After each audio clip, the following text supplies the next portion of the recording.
What's up, everybody? TJ here, and welcome back to the Back in Time channel.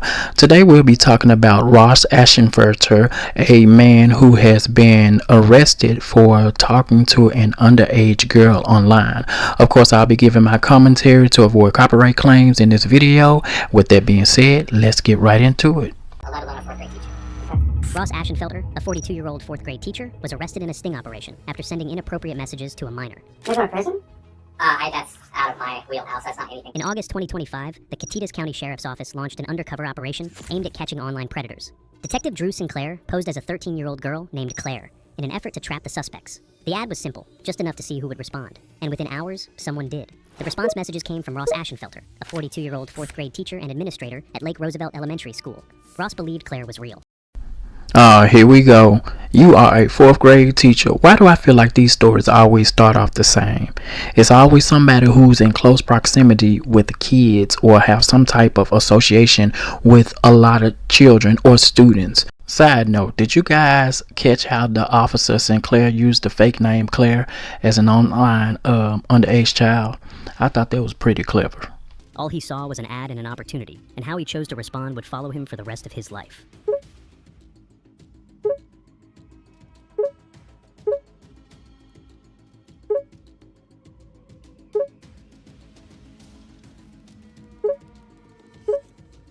At first, the conversation looked casual. Ross responded to the ad like it was just another arrangement. He asked basic questions, and Claire, still posing as a 13-year-old, mentioned locations like Ellensburg.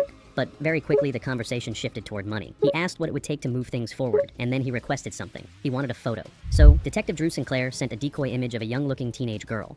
Ross didn't hesitate. Instead, he kept going, as if this wasn't new to him at all. And that's when the tone of the messages began to darken. Of course, this is not new to him at all. Look how comfortable he was to even respond and reach out to that ad. And then the fact that he was hesitant, saying that, oh, well, I think this is a setup. It's amazing how when you do the wrong things, how there can be warning signs ahead that we avoid. So he knew that he was comfortable responding, but he knew deep down inside something wasn't right about it. Yet he still chose to proceed to go forward with this. That sounds like a man who's ready to risk it all. And let me just add, ain't nothing casual about having a conversation as a 42-year-old man posing to be a 38-year-old man talking to an underage child online. And it's the fact that you're comfortable to offer $1,000 to cash app online. Streetwalkers don't even make that much in a night. Yeah, he's definitely done this before. He's too comfortable. After Ross revealed his age, Claire suddenly pulled back. But this wasn't real fear. It was part of the operation, because the detective wanted to see how he would react.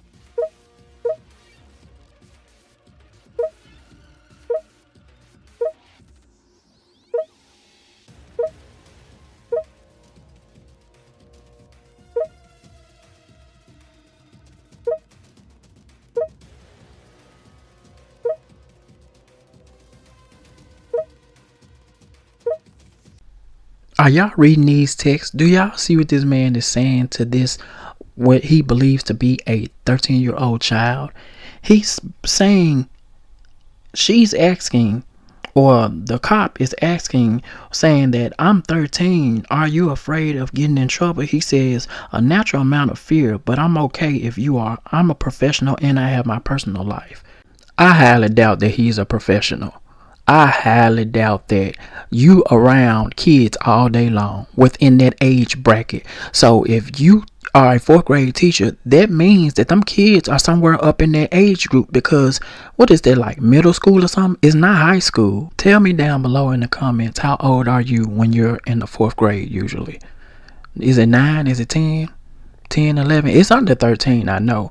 Well, in his case, since he loved talking to kids, they all underage, so I guess it's close enough. And then he's not even smart enough to keep his profession hidden. You lie about your age, but you go ahead and reveal your profession, that you deal with students online, after you already basically admitted and that there's proof to you talking to an underage kid online. You think just because you lied about your age, that's going to save you? Let's continue watching. As the texting continued, Ross's intentions became clearer. What started as casual conversation shifted into something deliberate. When they discussed meeting, Ross sent Claire a receipt showing he had booked a room at the Comfort Inn. The reservation was real, and they also discussed payment. After negotiating, he agreed to pay $700 for the night and even mentioned covering the cost of Plan B. Basically, birth control. That detail alone shows how far ahead he was thinking. By this point, detectives had more than enough information. Through the messages, Ross had revealed personal details about himself, including where he worked. Y'all, this gotta be the definition of hook, line, and sink, because he is definitely a big fish that they caught. I'm surprised those detectives wasn't doing backflips and cartwheels on their way to arrest him. You booking $700 for the night with a kid. With a kid, y'all. Let that sink in. And then on top of that, you reveal where you work at. Come on, man. He would have came out better just walking on down to the police station and turning himself in. And while you at it, turn in your laptop too, because I'm sure you got something on there too that's inappropriate, allegedly. So, on October 13th, 2025, officers drove to Lake Roosevelt Elementary School, where Ross was reportedly handling administrative work during a school break. Hi there. Are you Mr. Ashenfelter? Hi. Are you Mr. Ashenfelter? Yeah, hi. Hey, I'm Detective Hoffman's Sheriff's Office. Yeah, hi. Right now I want to tell you you're under arrest, so do me a favor, stand up, put your hands behind your back for me. Excuse me. Right now you're under arrest. Okay. This is Detective Sinclair right in front of you. Yeah. He'll explain kind of what's going on. Okay. As detectives approached, Ross looked completely calm. Even when he was told he was being arrested, his expression barely changed, as if nothing serious had just unfolded. Still, even during that initial interaction, Detective Drew Sinclair did not immediately reveal that he was the one behind Claire. He continued the process carefully, letting the evidence speak for itself. I have reason to believe that you've been in communication, inappropriate communication, with a 13-year-old child that lives in. Apparently you told her at some point last week that you were going to come meet up with her, and and then you didn't. So she told her mom that she'd been talking to a teacher. We did some investigation and found out that teacher was you. Okay. So that's why we're here. Okay. Okay? Any weapons or anything on you, sir? No. No? I would like to talk to you a little bit about what's been going on, to see what your mentality was, why you did or didn't show up in Ellensburg. I'm relieved that you did not. No. But I would still like to talk to you about that, because it is something that she said was an ongoing conversation for quite some time. And we have all of those text communications between you. Okay. Okay, so something happened where he didn't end up showing up and meeting this supposed to be 13-year-old online, but they still came in to book them, which is understandable because the nature of the crime was still committed. It's called digital solicitation and grooming, and they are both considered inchoate or anticipatory crimes, meaning that the law can treat it as the intent and the attempt as the criminal act itself. And that's why you got police officers like this who actually use these stings or chat logs to prove a suspect's intent to harm a minor, which is enough to get them convicted. So to sum it up, he ain't got to physically meet up with them.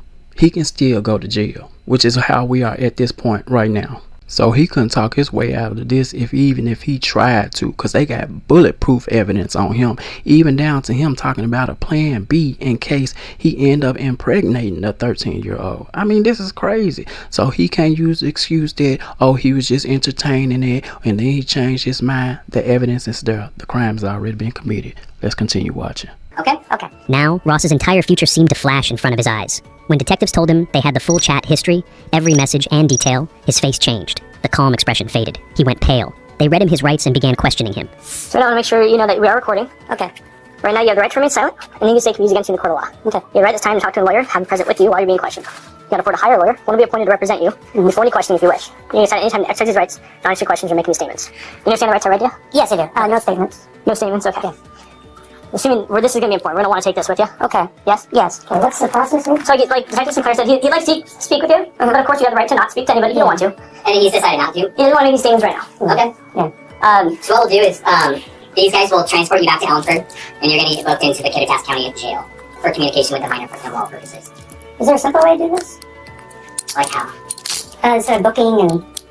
Well, it's a Class C felony, and we take communications and the potential, like you took some pretty good steps towards wanting to have with a child. So that's a big deal to us. It should be a big deal to you. Detectives made it clear that this was a serious felony, the kind that can permanently damage a person's future. Trying to meet someone underage with inappropriate intentions is not a small mistake. It's a major crime. Yet, with all of that evidence in front of him, was he really going to deny it? What would he possibly say now, when the proof was in his own words? What excuse was actually left? So, I guess I'm failing to understand how you would like to simplify things. It did not happen. So... You didn't communicate with a child? I never met with her and I never intended to. No, okay. I don't want to ask you any questions because you said that you don't want to provide a statement right now. I would like to know more of what your version of events and your side of the story is, but until you decide that you kind of want to waive your Miranda rights and have that conversation, I really can't ask you any questions. How long is this process? You'll go to court tomorrow, and then bail will be set. Am I going to prison? That's out of my wheelhouse. That's not anything. I mean, jail. Do I need to stay the night for jail? Yeah, yeah. Yes, you going to jail, man. Where else you think they taking you? Or maybe he think they taking him to that $700 hotel he booked. He must suffer from some type of grand delusion. You'll have to see a judge before, you'll have to go to an arraignment or probable cause hearing for the judge to determine that there's probable cause, and then he'll set a bail amount. And basically, if you do bail out, some criteria that you have to follow, and one of them is probably going to be that you don't have any contact with children. Okay. So you probably won't be allowed back to the school for the foreseeable future. So, as expected, Ross denied everything. He said it never happened. He claimed he never intended to meet her. Then, what were those messages about? What about the hotel receipt he sent? And what about the money he agreed to pay? If he never planned to meet her, why take those steps? None of it was a guess. It was documented. It was written in his own words. And even knowing he was facing a felony charge, he chose to deny it. But beyond the charges, there's something harder to ignore. Ross wasn't just some random man online. He was a 4th grade teacher, someone trusted around children every single day. So, if he was willing to take those steps with someone he believed was 13, what does that say about his judgment? And can parents really feel comfortable knowing who's standing at the front of that classroom? It's amazing how people who commit these type of acts don't see the wrong in this. They honestly believe that they didn't do anything wrong, especially if they didn't meet up with you, which was going back to what we was discussing earlier about that digital soliciting and grooming. But what's so scary about this is that these type of people are around us every day, and we'll never know. As parents, we rely on the teachers, the schools, the systems, or whatever to protect our kids when they are not in our care. Their safety is important, and it's at risk when they're not around us. Well, in some cases, the safety of a child is at risk with their own parents, but that's a whole nother topic. But what I'm saying is that the fact that this will take place right under our noses, and we won't even know it unless we checking behind these kids, asking them questions. Don't be afraid to ask them questions, parents. Get out there and ask them kids some questions when they come home from school, because I'd be the first. How was school? How was your day? Did anything interesting happen? Did anything out of the ordinary go on? And they got to be comfortable with you. You have to build that type of relationship where they are open and they don't mind expressing to you how they feel. Is there any way for, I'm not going to run and I'll show up, so any way to not need to go all the way to Ellensburg? No, we're going to Ellensburg today. Okay. Like I said, I've read all of the text communication between you and this child, and it's highly inappropriate for any adult to have with a child, let alone a 4th grade teacher. Okay. Finally, reality was settling in. When detectives told him they were taking him to Ellensburg and reminded him they had read every message, calling the conversations highly inappropriate for any adult, his composure started to crack. He looked tense and was sweating. His expression said more than his words ever could. He even admitted it was wrong. And that's the part that stands out. He knew he was wrong. He understood it. Yet, he still chose to do it. Do you have any more questions for me? Can I contact an attorney or my union rep? Yeah, when we get to the jail, both Deputy Myers and I work to the jail. That's part of the process. When you get booked in, is that they'll help you get a hold of an attorney, get that stuff going for you. It's not something we do generally en route to the jail, but you'll have the availability to make those phone calls and set up those arrangements. One question I have for you is there somebody we should contact for you so you don't just disappear for the day? Yes. Let somebody know that you are okay and you're alive, you didn't get kidnapped or something like that. And secondly, do you take any medication? Yes. What kind of medication? Zoloft. It's an anxiety medication? Yeah. Okay. Do you take any anything for high blood pressure, diabetes? No, I also take, sorry, brain dead. And do you have asthma, by chance? No, I also take, What's it for? That's easier, right? The names are tough sometimes. it's for weight loss. For weight loss? Yeah. Okay. But nothing you say is life-sustaining. No. The Zoloft is important, but Yeah. Not life-sustaining. Okay. I can grab that. Is Is it in your house? Yeah. Yeah, he needs it. Okay. Yeah, we can arrange. We'll have to read you some consent stuff about going inside your home. So he take anxiety pills. Well, he definitely gonna need his prescription. He might need a re-up before they go down there to the station, because they about to take him through there with those court proceedings. And also, I think that he was trying to avoid going down there this specific day because he probably was trying to keep his job. That's what I think. But I don't understand how he thinks something so severe as this would not be them arresting you right away. And then usually when something like this happen at your job, like if a police come up here and arrest you or detain you or something like that, more than likely an investigation goes on and then it ends up with them terminated, especially if you're in a position like this. And not to mention, man, you dealing with kids, so of course they're gonna be swift with it. Side note, y'all, do y'all think that they'll go snooping around up in his house? Because they need a consent form to go inside of his house and get that medication or whatever that he's supposed to be on. Do y'all think they'll start snooping around, or perhaps look at his laptop if he got one lying around the house? Or is that even legal in this case? Let me know down below in the comment section. In that moment, it seemed like he finally realized how deep he had put himself into this situation. The charge, the jail, and the court. And the reputation he had built as a 4th grade teacher, slipping away in a matter of minutes. Everything he worked for was now hanging by a thread. Do you have any more questions for me? Is it necessary to handcuff me? I'm not going anywhere. Yeah, right now, when we get to the car and you're sitting down, we'll move in the front because it is a long drive and you're kind of stuck behind your back. But our policy requires us to have people in our car in handcuffs. But they will be moved to the front of your Yeah, but we'll move in the front so it's not, you're not sitting on it the whole time. Okay, let's head down to the car. The search warrant does include your car. We're going to search. Well, my students will not be ready for tomorrow. Okay. So, he said something that almost didn't make sense at the moment, as if tomorrow was still normal, and he would just walk back into that classroom and continue teaching like nothing had happened. After everything that just unfolded, he still spoke as though this was a temporary inconvenience, not a life-altering situation. The reality hadn't fully caught up with him yet. The chief's going to contact the superintendent and let them know.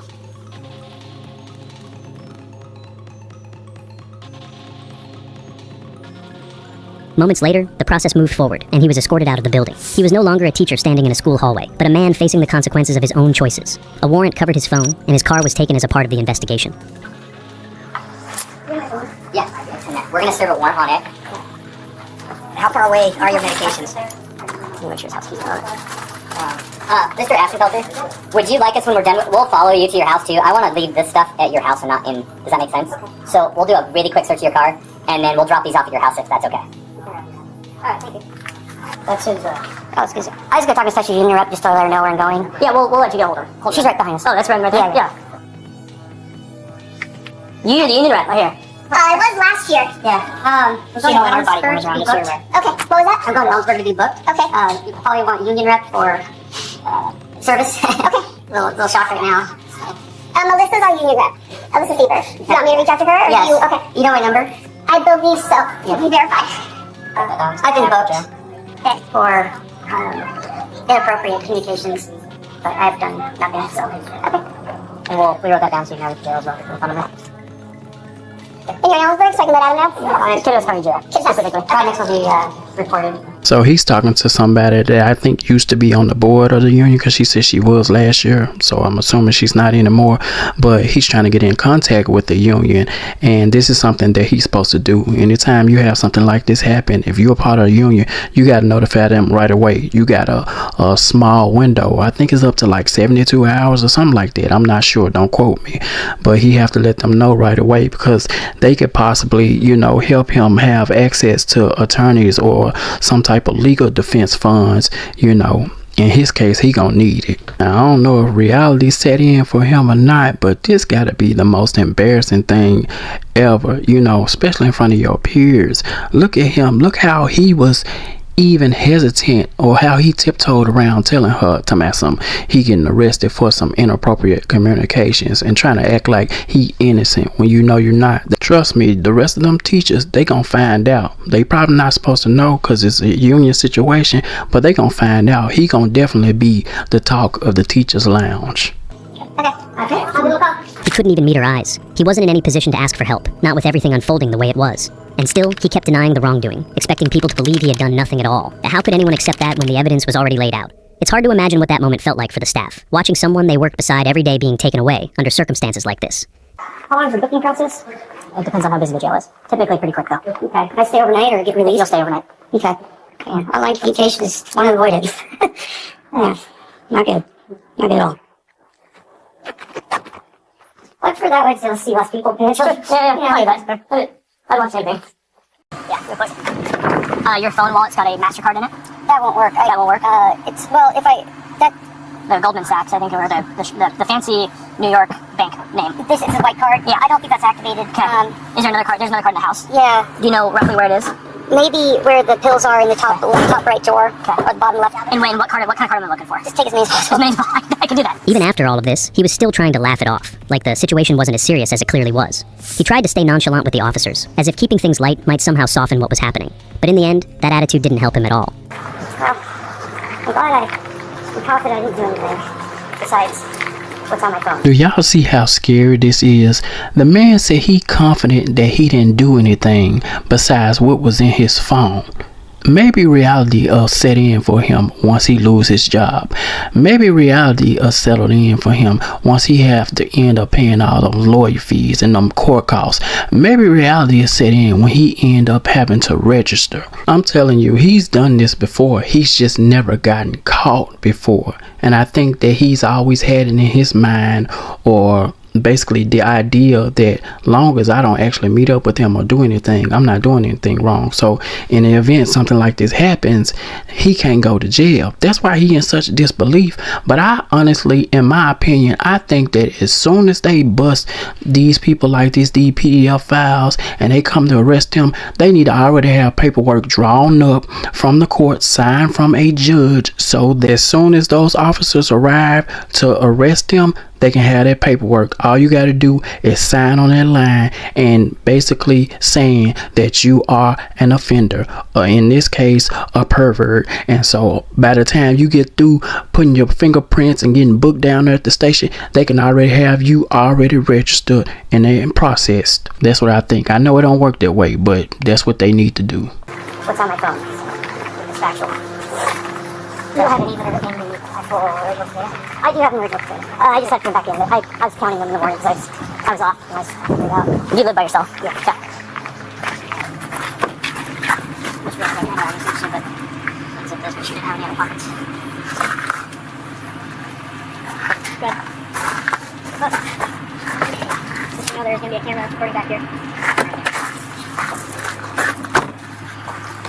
Later that same day, at 11:55 a.m., Ross Ashenfelter was arrested, and he was taken into custody before being transported to Ellensburg for booking into the Kittitas County Jail. He was formally charged with communication with a minor for immoral purposes, a Class C felony under Washington law. The investigation was conducted alongside the Washington Internet Crimes Against Children Task Force. And it should be in the record, but like I was saying, sometimes government is slow and efficient and not the best at paper keeping. I can find it if I could look for it, but I can't do it there. So. Yeah, don't stress too much about that. We're talking pretty far down the line that'll become important or needed, and that attorney can help. I just have the documentation. It's been expunged. Was it filed out of Oregon?